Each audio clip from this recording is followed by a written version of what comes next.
Hello दोस्तों, नमस्कार। एक बार फिर से स्वागत करते हैं अपने YouTube channel exam city India पर। सभी दोस्तों को हैप्पी न्यू ईयर। आशा करते हैं कि आप सभी लोग स्वस्थ होंगे। और दोस्तों, जैसा कि आप लोगों को सबको मालूम है कि सीटेट 2022 के एग्ज़ाम जो स्टार्ट हो चुके हैं और 28 दिसंबर को जो पहला एग्ज़ाम हुआ है और 29 को भी हुआ है। अब आगे ये आपका जनवरी में होने वाले हैं और ये आपके पूरे एग्ज़ाम फरवरी तक चलेंगे। तो दोस्तों, इसी विषय में मैं पर्यावरण शिक्षण जो है आपका सीटेट में जो 30 नंबर से का आता है, तो उसी के कुछ महत्वपूर्ण बिंदुओं पर बात करेंगे, जो कि आपको केवल टॉपिक ही देख के जाना है। तो उसी से आपको सभी क्वेश्चन कवर अप मिलेंगे। आइए चलते हैं, क्वेश्चन पे बात करते हैं।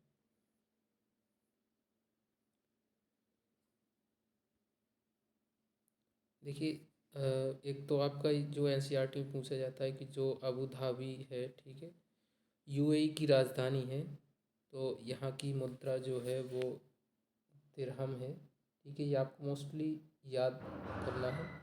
और यहाँ जो है वो सूखे में उगाए जाने वाला एकमात्र जो पेड़ है वो अपने यहाँ खजूर बोला जाता है। ठीक है, डेट पाम।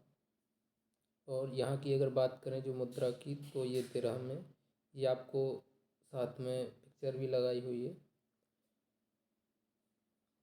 चलते हैं नेक्स्ट जो है आपका। तो आप अगर देखें कि सीटेट में आपके ईवीएस पर शिक्षण में, तो ये आपको मेन पॉइंट्स आपको क्वेश्चन देखने को मिल जाते हैं। कोई ज़्यादा सिलेबस नहीं है, केवल आप की पॉइंट पकड़ के चलिए, इन्हीं से आपको क्वेश्चन देखने को मिलेंगे। तो चींटियाँ चलते समय एक विशेष प्रकार की गंध जो छोड़ती हैं, ठीक है, जिसकी सहायता से दूसरी चींटियाँ इनका पीछा करती हैं। जो चींटियाँ होती हैं, ठीक है, तो वो एक प्रकार की गंध छोड़ती हैं। और देखते होंगे आपकी जो चींटियाँ एक के पीछे एक लाइन में चलती हैं, तो वो इसी की सहायता से एक दूसरे का अनुसरण करती हैं। देखेंगे अगला। अब जो कुत्ते होते हैं, ठीक है, वो अपने एक क्षेत्र को कवर अप करके चलते हैं। और जो दूसरे कुत्ता जैसे आएगा उसके क्षेत्र में, तो वो इसका पता जो लगाते हैं वो किस प्रकार लगाते हैं, स्मेल ऑफ द यूरिन। ठीक है, यानी मल मूत्र की स्मेल से वो दूसरे कुत्ते का पता लगाते हैं कि जैसे भाई एक जो कुत्ता है उसका एक क्षेत्र पूरा कवर अप है, और अगर दूसरे मोहल्ले से कुत्ता आएगा तो वो इसका पता कैसे लगाएगा, मलमूत्र की पहचान से, ठीक है, स्मेल से। अब अगला है आपका पॉइंट, जो रेशम का कीड़ा है वो अपनी मादा कीड़ा को स्मेल के द्वारा बहुत दूरी से पहचान लेता है। ठीक है, तो ये जो सभी ज़्यादातर जीव है जो यहाँ पर स्मेल का इनके लिए बहुत इम्पोर्टेंट है। ठीक है, फिर जो है मच्छर, जो मच्छर होता है आपने देखा होगा, जो मच्छर होते हैं वो मनुष्य तक पहुँचते हैं कैसे, तो स्मेल ऑफ ह्यूमन बॉडी, यानी कि जो हम लोगों की, मनुष्यों की ह्यूमन बॉडी की जो स्मेल होती है, ठीक है, उसके द्वारा मनुष्य तक मच्छर पहुंच पाते हैं। बात करें अगर अगला, ये आप देख रहे होंगे, ये जो पक्षी है, ठीक है, तो यहाँ पे लिखा है कि पक्षी अपनी दोनों आँखों के द्वारा एक समय में दो, यानी कि जैसे ये सिर है यहाँ पर पक्षी का किसी, तो उसके दोनों तरफ आँखें होती हैं। ठीक है, तो वो एक ही समय में दो ऑब्जेक्ट पर अपना फोकस कर सकता है। ठीक है, और इनकी आँखें जो हैं वो घूम नहीं सकती, यानी कि जब वो अगर सामने देखेंगे तो ज़्यादा रेंज तक वो देख सकते हैं। ठीक है, क्योंकि उनकी आँखें अगल बगल होती हैं सिर के, और जब एक बिंदु पे अगर कंसंट्रेट करेंगे तो ज़्यादा रेंज तक देख सकेंगे। तो एक ही समय में ये दो ऑब्जेक्ट पर फोकस कर सकते हैं, ये इनकी विशेषता है। ठीक है, बात करेंगे कुछ अगले बिंदु पर। यहाँ पे जो आप देख रहे होंगे तो यहाँ पे लिखा है कुछ पक्षी जैसे बाज, गिद्ध और चील हो गया, यह मनुष्य की अपेक्षा 4 गुना अधिक देख सकते हैं। यानी कि जो इनकी देखने की क्षमता होती है वो मनुष्य से कितना 4 गुना अधिक देखने की होती है। ठीक है, जैसे ये आपका बाज है, ठीक है, ये गिद्ध है, तो ये इनकी विशेषताएं होती है। ठीक है, जैसे क्वेश्चन आप देखेंगे तो आपको 4 पॉइंट्स देखने को मिलेगा और उनमें से इनकी विशेषताएं दी गई होंगी, लेकिन उनमें से एक जो आपका होगा पॉइंट वो गलत होगा, तो आपको वही पहचानना होता है। तो मैं तो कहूँगा कि आप ये जो आपको इम्पोर्टेंट की पॉइंट बताए गए हैं तो इन्हीं को आप बिल्कुल रट करके जाइएगा और इन्हीं से क्वेश्चन आपको देखने को मिलेंगे आपके आने वाले पेपर में। बात करेंगे अगले पॉइंट पर। यहाँ पर लिखा है जो एनिमल रात में जागते हैं, ठीक है, उन्हें केवल काला और सफ़ेद रंग दिखाई देता है। ठीक है, यानी कि जैसे हम मनुष्य हैं, ठीक है, तो हम लोग सभी कलर यानी कि सभी रंग आसानी से देख सकते हैं, लेकिन जो पक्षी होते हैं रात में जागते हैं उन्हें केवल काला और सफ़ेद रंग ही दिखाई देता है। इसलिए मनुष्य जो है, मनुष्य जाति है, वो सर्वश्रेष्ठ मानी गई है। लेकिन फिर भी मनुष्यों में बहुत सी विविधताएं हैं। ठीक है, इनके कान छोटे छोटे होते हैं, ये एक इनकी विशेषता होती है, जो ढके होते हैं। ठीक है, उल्लू अपनी गर्दन, ये आपका ये जो है ये आपका उल्लू है, ये अपनी गर्दन पूरा घुमा सकता है। ठीक है, सीटेट के प्रीवियस ईयर के एग्ज़ाम में पूछा भी गया है कि कौन सा ऐसा पक्षी है जो अपनी गर्दन को पूरा घुमा सकता है। ठीक है, तो आपको ऑप्शन में जैसे उल्लू, मैना, तोता ये सभी मिल जाएंगे, तो इसमें आपको सही जो आपका ऑप्शन करना है आपको, तो उल्लू जो है वो अपनी गर्दन पूरा घुमा सकता है।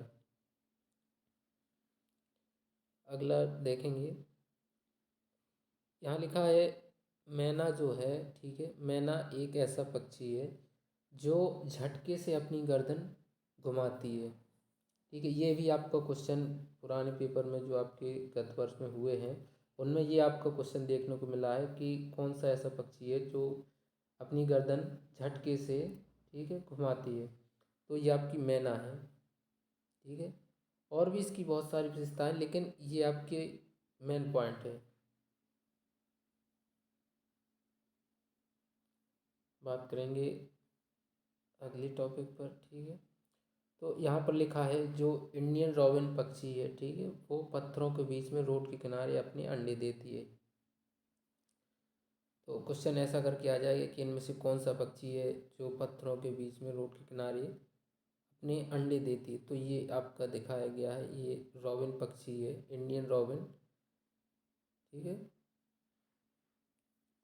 फिर यहाँ पर लिखा है कोयल अपने अंडे कौवे के घोंसले में देती है। ठीक है, ये भी आपका पिछले वर्ष के पेपर में पूछा गया ही क्वेश्चन है कि कौन सा ऐसा पक्षी है जो अपने अंडे अपने घोंसले में न देकर कहाँ देती है, कौवे के घोंसले में देती है।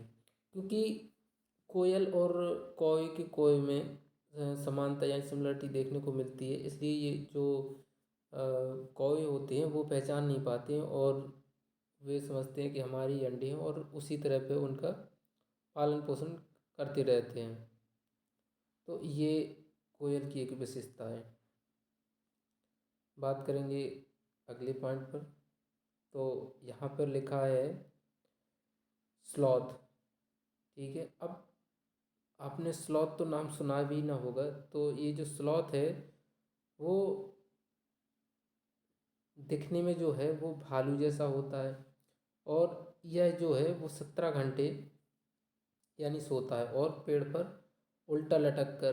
ठीक है, ऐसा आपने अभी तक कोई भी जीव का नाम नहीं सुना होगा कि जो 17 घंटे सोता हो और पेड़ पर उल्टा लटक कर सोता हो, तो ये स्लॉथ है, ये इसकी विशेषता है कि ये 17 घंटे सोता और पेड़ पर उल्टा लटक कर सोता है। ठीक है, इनका जो जीवन काल होता है वो 40 साल होता है। देख देख रहे हैं आप कि 40 साल भी इनकी जो है इनका जीवन होता है, और यानी कि 8 पेड़ पर लगभग अपना पूरा जीवन काल निकाल देते हैं। यानी कि जो इनका कुल जीवन काल है वो 40 साल का है, और 8 पेड़ पर पूरा जीवन काल यानी 40 साल बिता देते हैं। तो इस हिसाब से अगर माना जाए तो एक पेड़ पर लगभग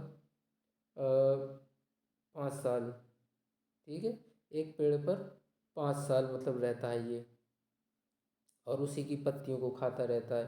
तो अगर आपको क्वेश्चन में यानी पेपर में आपको देखने को मिलेगा क्वेश्चन की स्लॉथ आए, अगर स्लॉथ के बारे में आएगी तो उसकी 4 विशेषताएं होंगी। तो ये आपको ध्यान रखना है कि ये भालू जैसा दिखता है, भालू नहीं है बल्कि, ठीक है। फिर विशेषता दूसरे की ये 17 घंटे सोता है, ठीक, और पेड़ पर उल्टा लटकता है। इसका जो संपूर्ण जीवन काल होता है वो 4 साल का होता है, और लगभग 5 से 6 पेड़ में अपना पूरा जीवन काल व्यतीत करता है। तो ये इसकी महत्वपूर्ण विशेषता है, ये आपको बिल्कुल रट करके जाना है। बात करेंगे अगले टॉपिक पर, ठीक है। ये जो आपकी ये स्लॉथ है, ठीक है, ये उल्टा देख रहे हैं आप, पेड़ की डाल पर ये उल्टा लटका हुआ है और भालू के जैसा ही दिख रहा है। बात करेंगे अगले जो आपका पॉइंट है, तो देख रहे हैं यहाँ पर लिखा है भारत में सांप की सिर्फ 4 प्रजातियां पाई जाती हैं। कितनी? जो कि जहरीली होती हैं। प्रजातियां तो बहुत सी पाई जाती हैं, लेकिन जो जहरीली प्रजातियां हैं वो 4 पाई जाती हैं, ठीक है। उनमें से है आपका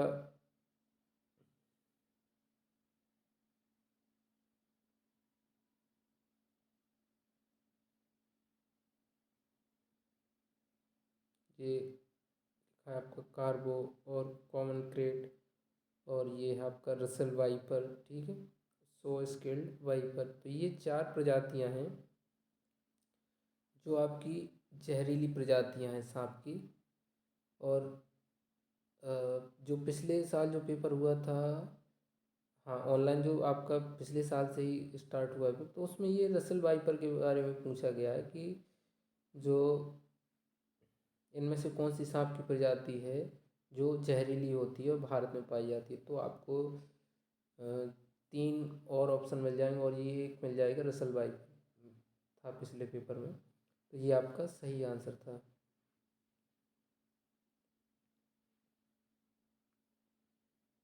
ये आप देख रहे हैं,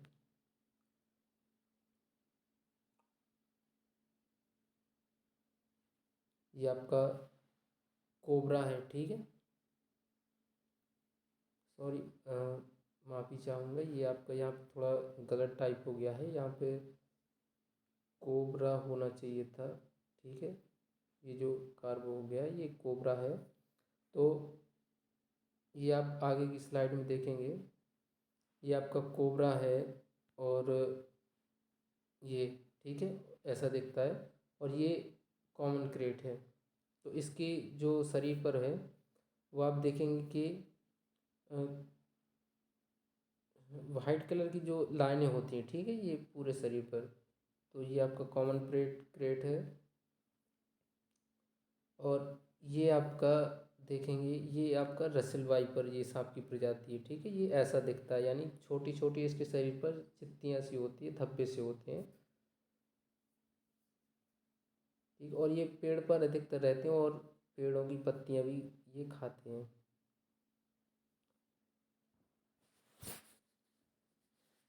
और अगर सांप की बात करें तो इनके जो हैं वो कान नहीं होते हैं, और जैसे आप देखते हैं कि जो सपेरे होते हैं और जो बीन बजाते हैं तो कहने लगते हैं कि ये जो बीन की धुन सुनकर सांप आ जाते हैं। तो ये सांप नहीं है, ये लेकिन एक विशेष प्रकार का कंपन जो है, ठीक है, वो महसूस करते हैं, तो उसकी वजह से ये आती है, ठीक है। यहाँ पर सांप के बारे में और भी आपको कुछ देखने को मिलेगा, लिखा है कि सांप को जो है वो किसान का मित्र भी कहते हैं। क्यों कहते हैं सांप को किसान का मित्र? एक तो आपको देखने को मिल जाए कि जो क्वेश्चन आता है कि केंचुए को भी किसान का मित्र कहा जाता है, ठीक है। तो क्योंकि यह कीड़े मकोड़ों को खाते हैं, जिससे किसान की फसल की सुरक्षा होती है, ठीक है। जो कि हानिकारक कीड़े मकोड़े होते हैं और वो फसल को नुकसान पहुंचाते हैं किसान की, तो ये उन कीड़े मकोड़ों को खाते हैं जिससे फसल की सुरक्षा होती है। इसलिए सांप को किसान का मित्र कहते हैं। और यह चूहों को भी खाते हैं। तो जो अधिकांशतः जो फसल में हानि होती है वो चूहों के द्वारा भी होती है, क्योंकि जो ज़मीन में चूहे अपना बिल बना कर रहते हैं और नीचे से जो फसलों की जड़ें होती हैं तो उनको खाते रहते हैं, और पूरा जो आपका तना होता है वो खोखला हो जाता है। इस प्रकार फसल में हानि होती है, जिससे ये चूहों को खाते हैं और फसल की हानि होने से बचती है। ठीक है। तो दोस्तों, अगर आपको वीडियो पसंद आई हो तो प्लीज़ लाइक करें और सब्सक्राइब करें और शेयर ज़रूर करें। मिलते हैं हमारे अगले वीडियो में, तब तक के लिए बने रहिए हमारे साथ। धन्यवाद।